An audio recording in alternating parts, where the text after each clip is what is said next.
Hello, this is Big Los, and welcome back to Let's Play Neverwinter Nights 2 Original Campaign. Instead of starting the video right outside the Blacklake District, I'm starting it in the Sunken Flagon because I'm going to demonstrate how to craft an item and then enchant it. So I'm moving Kelgar and Quora towards the rear of the inn, and you'll see why.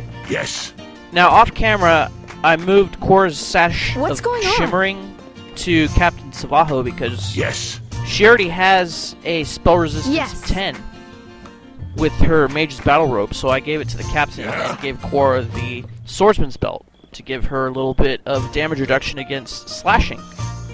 So in this room back here, we got all 3 crafting tables. So let's open the blacksmith's workbench, and we'll put these 2 Duskwood planks and this longbow mold, because the longbow mold requires 2 wooden planks, and the wood we're using is Duskwood. So we're going to use the smith hammer on the bench, and it makes the Duskwood Longbow, which is a +6 mighty, which means it can apply 6 of Kelgar's strength towards damage. So we're going to put this Duskwood Longbow into the magician's workbench, and then let's open up the fundamentals of terrible destruction to see how to enchant it. So let's enchant it to +3. It requires a caster level 9, an emerald, faint power essence, and a weak air essence. I believe so.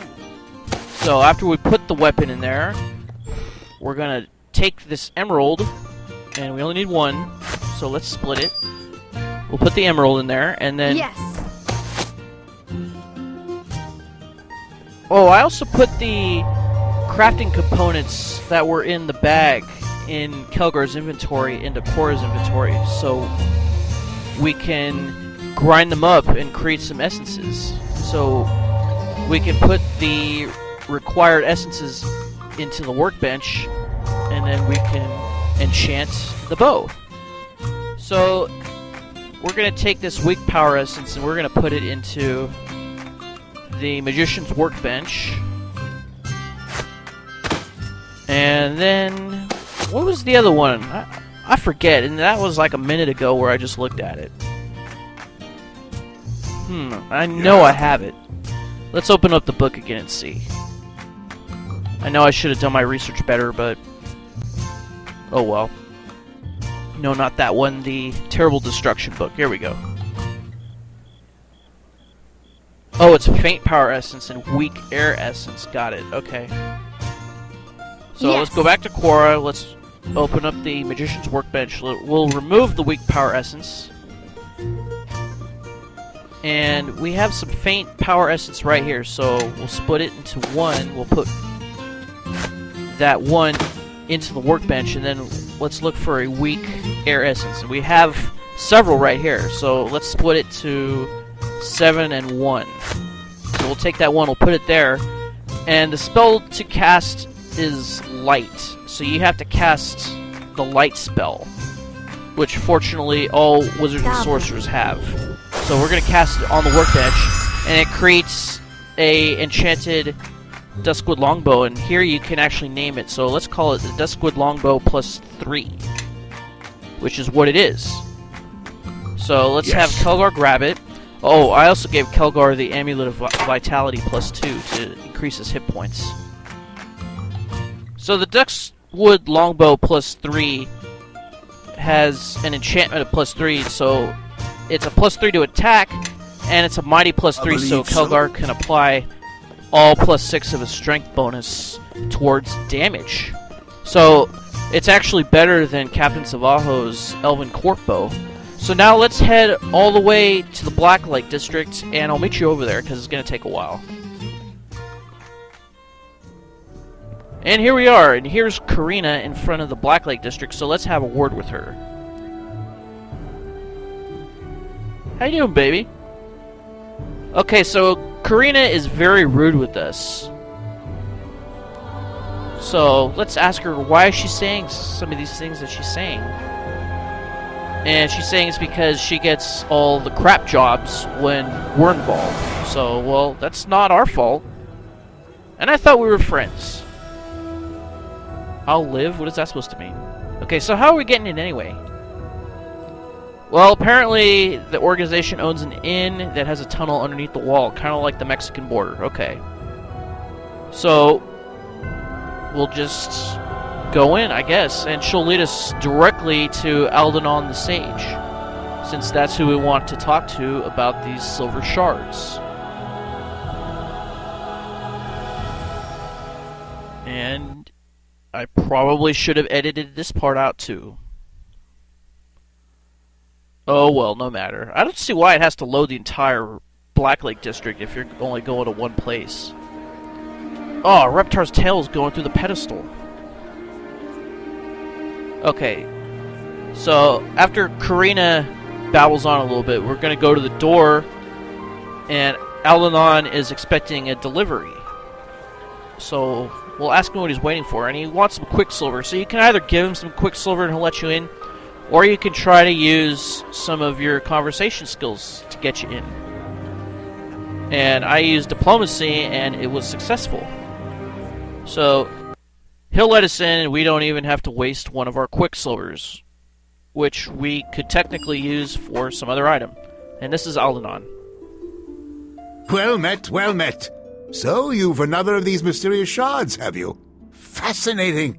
Absolutely fascinating. I must confess, normally I'm rather, reclusive. Not that I dislike people, mind you. Quite the contrary. But lately, with all the troubles, a murderer on the loose and young nobles sneaking around up to who knows what, I've had to place wards around my home. Wards? Against who? Ah, yes. Lately, I've seen figures sneaking around in the dark. And not that well-meaning sort of sneaking either. It's obvious what they want. What's well-meaning sort of sneaking? Why, my house, of course. As if I would ever sell it. Ridiculous. I'd sooner give up my left eye. But my right annoys me at times, so that would be an easier sell. So you'd rather give up your right eye, huh? Okay.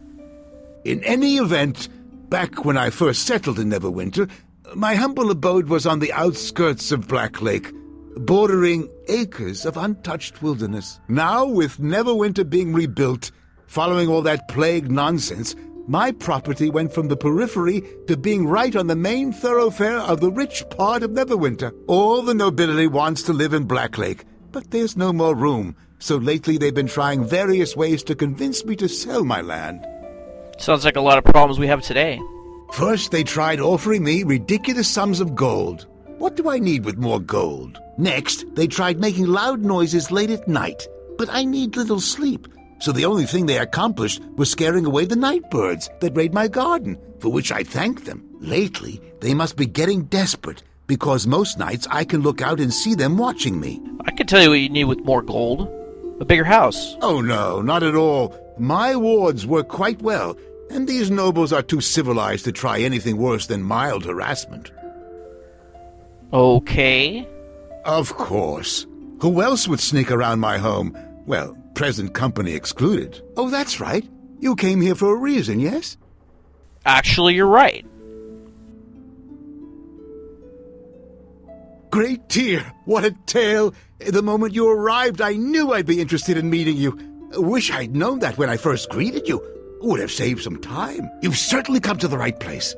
A while ago, I found another shard with properties similar to the ones you possess. I've done every possible test on the shard, but learned little. However, I've never had another shard to compare it against. If you'd like some answers, I'll gladly run some tests on your shards. I have just enough Quicksilver to do it. Okay. Sure. Well, now, I'm sure it would make for a fascinating tale, except that I don't remember. Wait a minute. Yes, you do. I've had no reason to remember, but I suppose I should try now that you've asked me. Someone had to have given it to me, right? I remember a well-dressed man, perhaps nobility, though I'd never asked such a personal question. So we got a senile old man doing experiments. He gave me this shard, asked me to study it and report my findings. Now that I think about it, he's never returned for an answer. Not that I've had one to give him. And I never did catch his name, so I wouldn't be able to find him either. Irrelevant, since, like I said, I haven't been able to glean any useful information from my single shard. So it turns out the tale wasn't nearly as fascinating as I hoped. A pity. Back to my original question, then. Would you like me to run some tests on your shards? Yes, you can run some tests on my shards. Here you go. Ah, thank you. I'll be right back with this.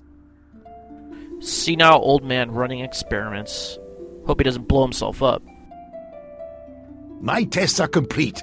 With another shard to use as a comparison, well, I learned quite a bit. Quite a lot, actually. It appears these shards contain latent magical energy, either caused by a strong enchantment from when they were whole or from their method of destruction. Furthermore, the shards resonate when they are brought together, increasing their magical energy output accordingly. These shards are pieces of a broken Githyanki silver sword. Are you familiar with the Githyanki? Oh, all too familiar, unfortunately. The Githyanki are a race of beings that dwell on the astral plane, led by Vlakith, the Lich Queen. Not a nice woman, I hear. Ages ago, the ancestors of the Githyanki were human and inhabited another plane of existence, where they were enslaved by the Illithids, or Mind Flayers. Then came Gith. Little is known about her outside the Githyanki, but she led the rebellion to free her people of the Illithids, and is considered the hero and founder of the Githyanki people. The Githyanki silver swords are forged with the special purpose of severing the silver cord that connects the form of an astrally projecting traveler to his or her material counterpart. They look like a regular Githyanki weapon until used in combat, at which point they turn into a column of flowing, shimmering liquid. Really quite amazing, I'm told. I believe the shards that you have found are pieces of one of these silver swords. I presume the Githyanki have come to Faerun to recover the shards. I ran a campaign with them once. Stole her sword. I've never heard of one being broken before. It could be that the Githyanki are as interested in how it was broken as they are in reclaiming the pieces. They even brought a red dragon. Common Githyanki would not possess a silver sword. These swords are rare and highly prized. They are given by the Lich Queen to only the greatest of Githyanki knights. When one of their silver swords falls into the hands of a non-Githyanki, they will go to extraordinary lengths to recover it. Yes, they will. Often enough that there is a special group of Githyanki, the Sword Stalkers, whose sole purpose is to seek out any of the missing silver swords and punish the thieves who took them. Oh, really? Fascinating. I've never heard of one being broken before. It could be that the Githyanki are as interested in how it was broken as they are in reclaiming the pieces. Yeah, it is kind of interesting. I wish I knew more. Ammon Jerro was the real expert. He actually possessed a silver sword. Ammon Jerro? Who's that? Ammon Jerro? Oh, he was a court wizard of Neverwinter decades ago. I met him a few times. He was a nice fellow, a little absent-minded, with a tendency to drift off the subject. Ammon Jerro reminded me of my old mentor, Master Growler. Had the largest collection of noisy, exotic birds, made quite a racket, you know, chirping and squawking. Court wizard or court jester? What? Oh, in any case, Ammon Jerro has been in a grave for many, many years. He passed away quietly, presumably of old age. When word of Ammon's death reached me, it was from a messenger who had heard it in passing. The nobles who ruled Neverwinter at the time must have assumed I would simply know if another scholar passed away, for they had not mentioned it to me. It was almost an afterthought. I learned later that it was partly due to what Ammon's family wanted, and what had been requested by the deceased, to enter life quietly and to leave it the same way. It is sad in this age when the passing of a humble scholar, an indistinct court wizard, barely warrants a footnote in history. It makes me wonder, will anyone remember me when I'm gone? Will anyone remember anybody? That's kind of you to say, but unlike Ammon Jerro, I will not be survived by any family. Oh, that's too bad. I suppose they would, but the Jerro family was said to have moved far away from Neverwinter after the war, and Ammon Jerro's passing. I have no idea where they might be now. It might be closer than you think. Oh, those were dark, confusing times.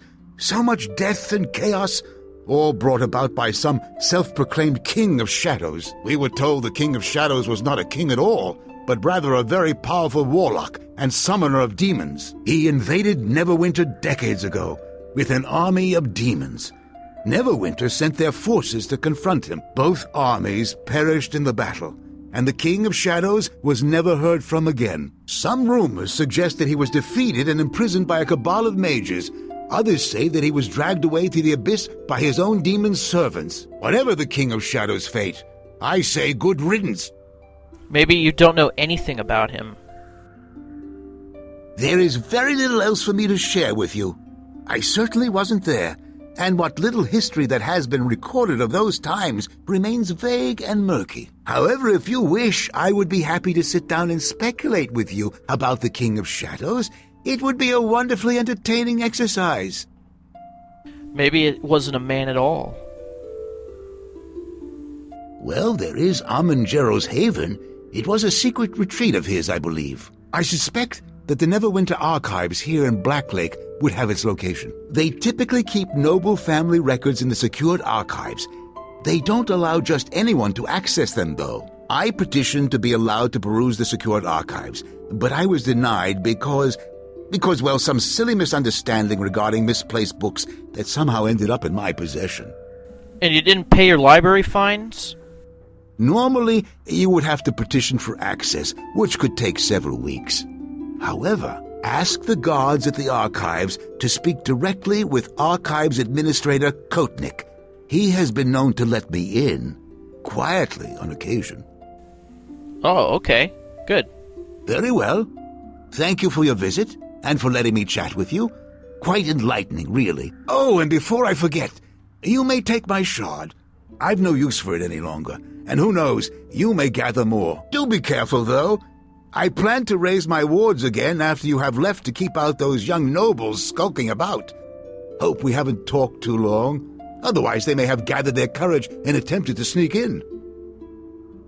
Well, thanks a lot for the shard. Alright, so we're on our way to the Neverwinter Archives to learn who the surviving relatives of Ammon Jerro are. So let's ask Karina to guide us there, because we're really not supposed to be here, and she really doesn't want to be out and about. She said that she had to hide from the City Watch. Oh, play that fiddle. Okay, so here we are, and there's no guards, so something's wrong. So, we'll continue this in the next episode. This is Big Los signing off.